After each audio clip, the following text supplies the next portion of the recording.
Olá pessoal, tudo bem? Essa vai ser a nossa primeira aula gravada, que eu vou disponibilizar no Moodle, para que a gente possa dar continuidade aos conteúdos que nós iniciamos em sala de aula. Esse tópico ele vai tratar dos organismos internacionais, então nós já tivemos a parte do comércio exterior, com as origens, as características, depois nós falamos um pouquinho sobre as barreiras comerciais. E agora, então, a gente começa tratando sobre os organismos mundiais do comércio, aqueles vinculados especificadamente ao comércio, ao financiamento de algumas exportações e importações e que, de certa forma, regulam as atividades comerciais estrangeiras.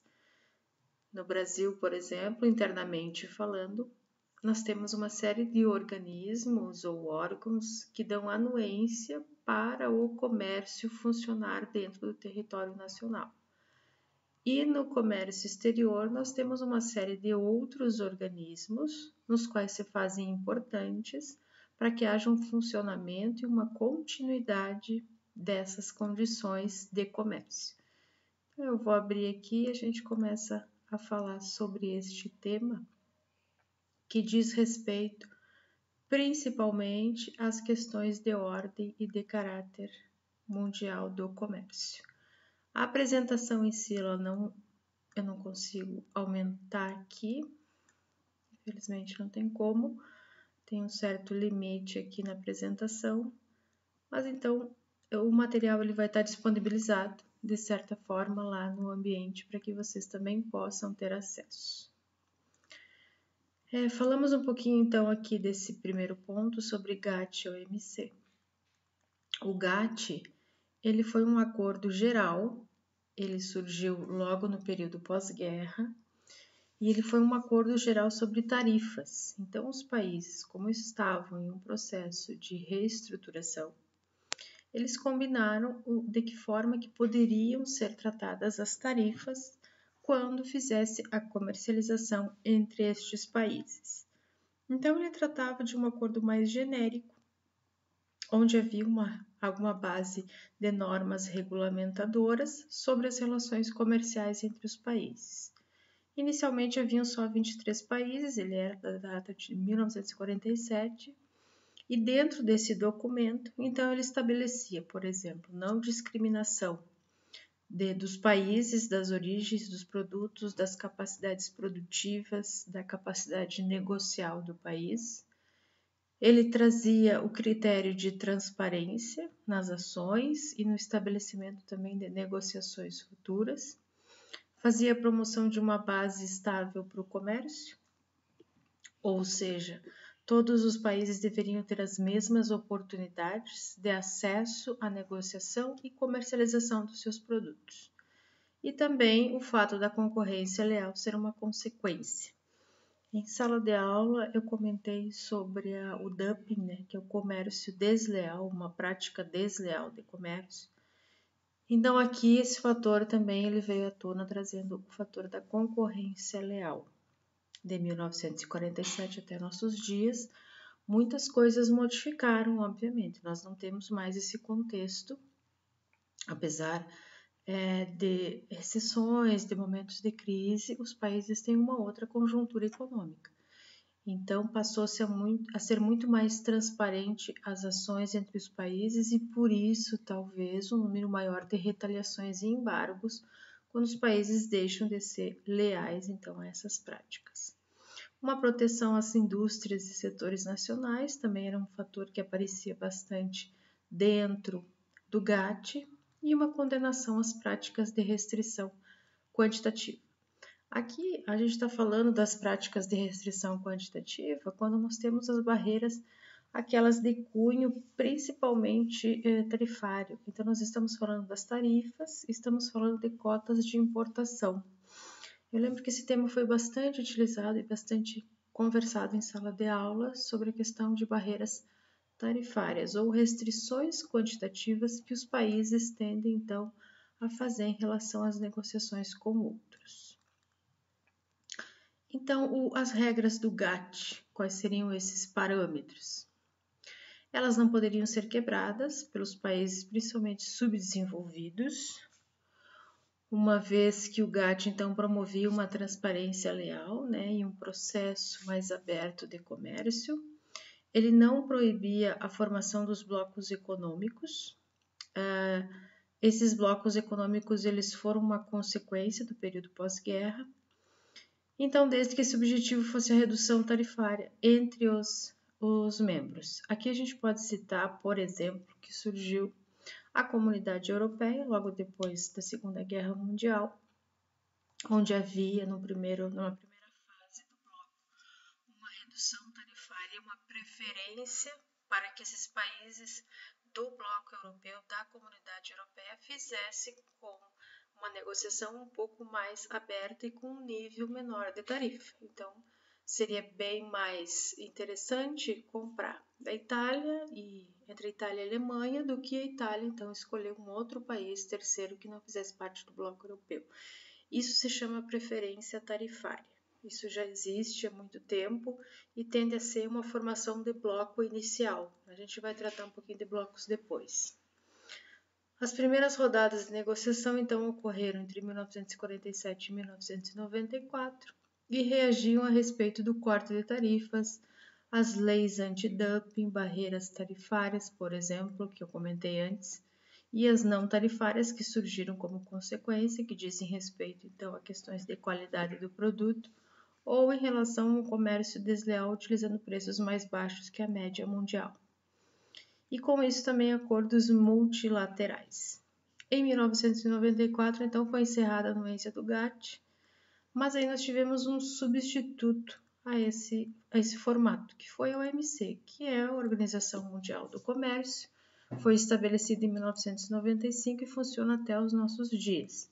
Então, foi instituído e ele, na verdade, trouxe uma outra característica diferente do GATT, que diz respeito a uma forma mais genérica e mais ampla, né, no sentido de detalhar mais por setores, coisa que o GATT não trazia, ele era muito mais simplista do que a OMC. Então, a forma da OMC era de orientar a concorrência leal, assim como o GATT fez por algum tempo, e permitir, então, o acesso ao comércio exterior para aqueles países que não teriam potencial ou capacidade produtiva até então observados pelo GATT. Como que funciona, então, a situação da OMC, da Organização Mundial do Comércio? Tem um fórum de conciliação de interesses. Eu até vou pedir que vocês acessem o site da OMC, que a sigla é WTO, tá? Ele tá em inglês, mas você pode acessar e olhar em língua espanhola, por exemplo. E ele tem lá todas as informações como é que funciona hoje em dia o estabelecimento dessa conciliação de interesses da OMC. Promove, então, 97% do comércio mundial para 150 países, todos esses 150 países são associados, e uma expansão da produção e comércio de forma geral aos países, promovendo elevação do nível de vida e renda, redução tarifária e protecionismo, ainda a fiscalização às normas e acordos, que talvez esse seja principalmente um dos fatores da OMC hoje em dia, os dois itens que são a redução tarifária e o nível protecionista dos países, ou seja, manter uma fiscalização sobre a forma protecionista com que os países apresentam o seu comércio, a sua produção, né, de que tipo de defesa comercial que os países fazem e organizam e a forma como isso pode prejudicar os demais na comercialização. E ainda a fiscalização às normas e acordos, que tem sido bastante comum, quer dizer, há normas bem genéricas sobre o uso de substâncias, a gente pode citar no ramo agrícola, no agronegócio, onde nós temos disparidades. Exemplo, Estados Unidos, Europa, alguns defensivos já são proibidos há algum tempo e nos países em desenvolvimento isso não é percebido. Então, há uma fiscalização nesse sentido para que os países então promovam de uma forma mais salutar o comércio exterior sem maiores riscos a terceiros países. A OMC então é composta por vários órgãos, sendo eles um comitê, uma conferência ministerial, onde compõe aí alguns ministérios das relações exteriores ou de comércio exterior dos membros. Existe um comitê geral, um conselho, que é um órgão composto, então, pelos representantes, os órgãos que revisam essas políticas econômicas, um conselho de comércio de bens, outro comércio de serviços, os direitos relacionados ao comércio e alguns subcomitês de áreas setoriais, principalmente vinculados ao acesso ao mercado agrícola e subsídios, que é um tema bastante recorrente da OMC, a questão dos subsídios que os países executam e a forma como isso prejudica os demais componentes da Organização Mundial do Comércio. A Organização Mundial do Comércio ela estabelece de tempos em tempos uma rodada de negociação, e aqui a gente lista todas desde Genebra, que foi o GATT, que foi a primeira versão da OMC, se a gente pudesse chamar assim, e a OMC a partir de 1995, com algumas outras adequações e rodadas de negociação mais atualizadas. A última foi em Doha, em 2001, onde participaram 149 países, e os temas tratados então foram as tarifas, agricultura, serviços, facilitação de comércio, solução de controvérsias e algumas regras. É claro que há algumas outras encontros e reuniões, comitês se encontram para fazer debate em relação a esses temas, mas a rodada de Doha foi a última no qual a gente pode dizer que houve uma negociação entre 149 países a respeito destes temas. Depois disso, obviamente, há encontros mais pontuais ao longo do tempo na solução de algumas controvérsias. Controvérsias essas comerciais, como, por exemplo, subsídios, como, por exemplo, as leis de defesa comercial, salvaguarda, medidas de defesa dos subsídios, então uma série de outros elementos. Uma importante cláusula que o OMC trata é a cláusula da nação mais favorecida, que é para trazer um maior poder de barganha aos países que talvez não tenham um benefício imediato em relação ao comércio mundial.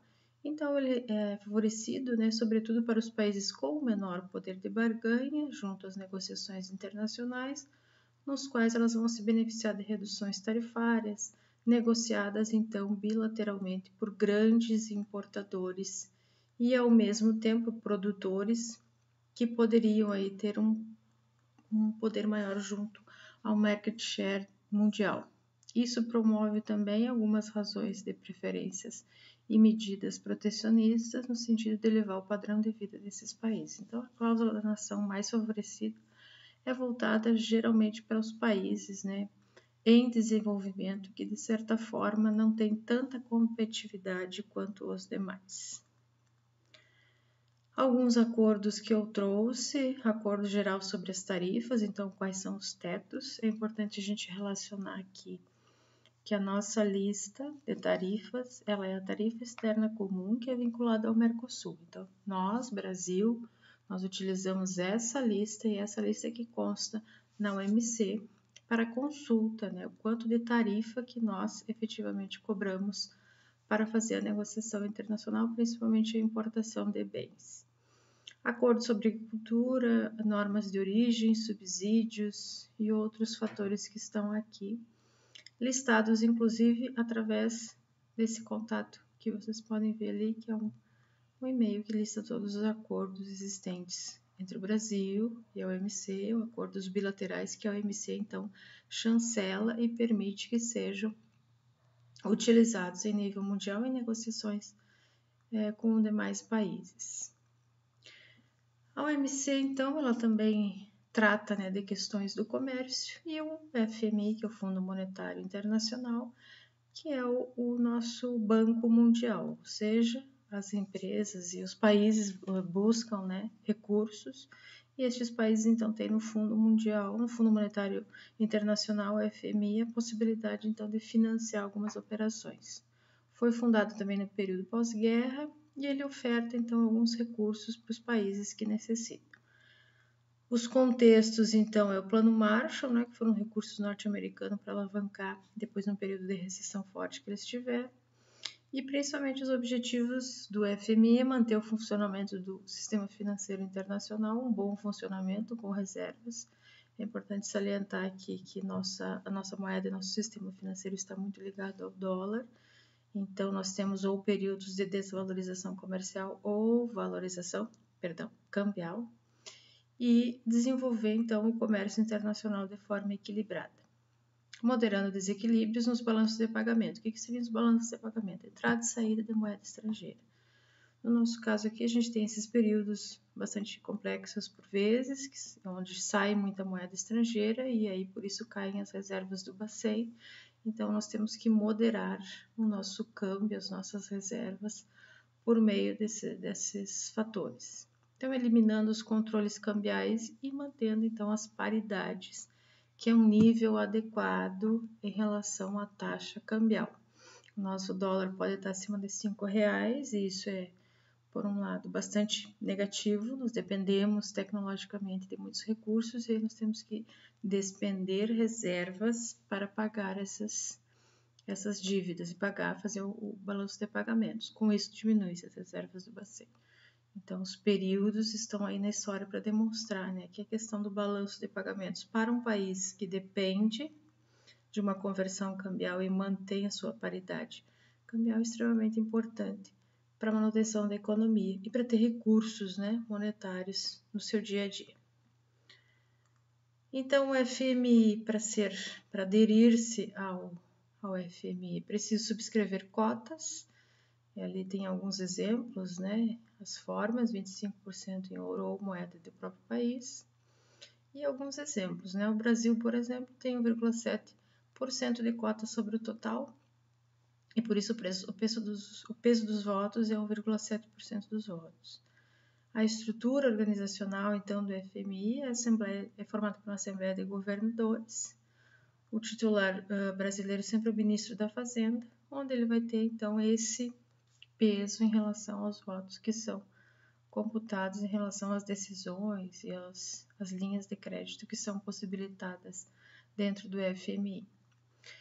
Então, os países de baixa renda, por exemplo, há alguns financiamentos específicos, especiais, o FMI trata disso, né, traz linhas específicas para aqueles que tiveram perdas, por exemplo, decorrentes de exportações ou que tiveram desastres naturais e perdas, então, em relação a conflitos. É possível fazer uma linha de crédito, por isso que nós vemos tanto endividamento também em relação aos países sobre algumas ações específicas que acontecem em determinados períodos.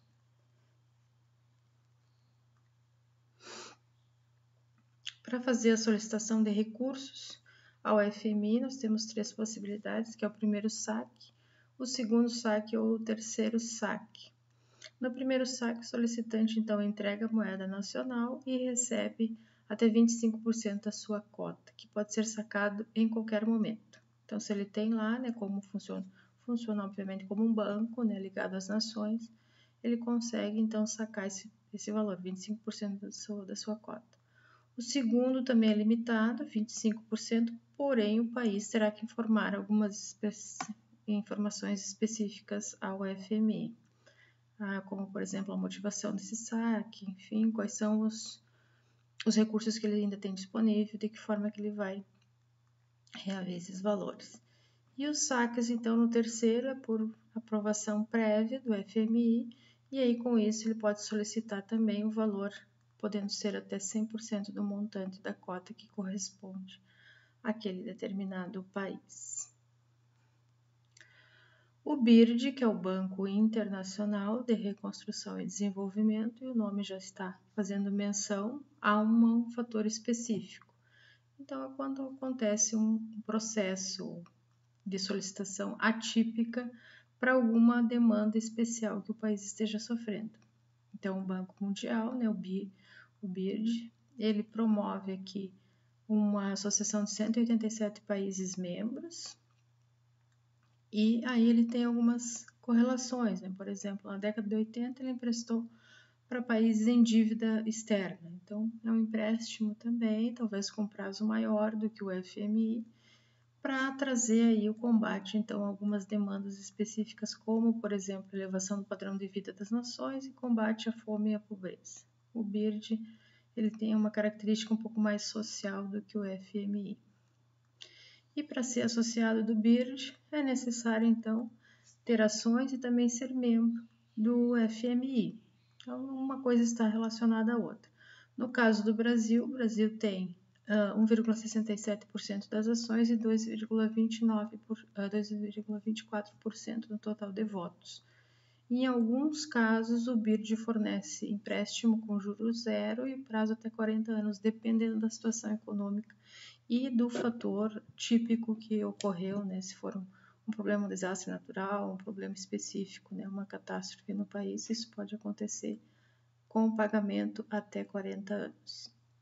E nós temos ainda o BID.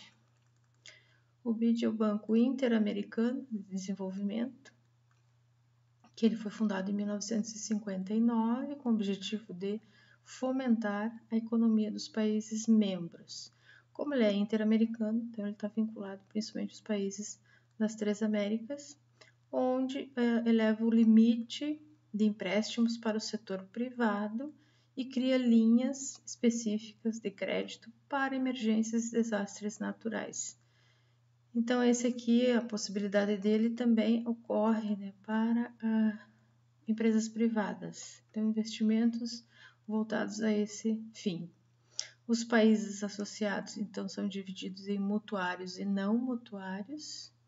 Alguns têm que estar associados, então, à Organização dos Estados Americanos e podendo solicitar financiamento ao país investidor para projetos específicos. Então, esses projetos têm que ter um cunho social um pouco mais forte.